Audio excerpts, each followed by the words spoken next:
Le futur bâtiment d'un niveau est conçu avec les matériaux préfabriqués, comme vous pouvez le voir sur cette maquette, sera érigé ici au sein de l'INUIKIN, juste derrière la faculté de médecine et à proximité des cliniques universitaires de Kinshasa. Ces centres de formation est une initiative de la fondation d'Aimin Berlinde qui a pu compter sur le soutien des autorités académiques.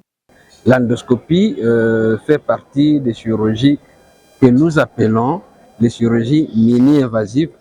Donc, c'est-à-dire on pose des petits gestes pour accomplir les grandes opérations. Ce qui peut être avec cicatrice minime ou même sans cicatrice. Et ceci a l'avantage de réduire la force de l'opération, mais aussi de réduire l'intensité des douleurs et aussi les temps d'hospitalisation. Le CFOE a pour vocation de devenir un outil essentiel pour la formation pratique et en continu des étudiants et de médecins en endoscopie, une technique d'imagerie médicale cruciale. Le centre va s'occuper de la formation de manière transversale. Il y a beaucoup de domaines qui ont l'endoscopie comme étant un outil nécessaire pour l'accomplissement des pratiques et le centre sera là pour permettre aux gens ou à ceux qui sont intéressés d'avoir des notions de base en ce qui concerne l'endoscopie. Le centre va permettre à l'Université de Kinshasa de rayonner. Et quand on parle de rayonnement, c'est au-delà même de ses limites.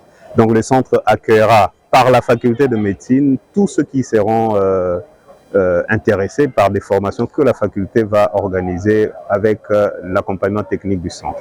Les travaux de construction sont assurés par l'équipe technique de construction ETC et vont se dérouler de manière progressive. Nous allons procéder par des volets d'étapes. Donc, premièrement, nous faisons d'abord les socles et nous avons une estimation par rapport à notre planning de 3 semaines.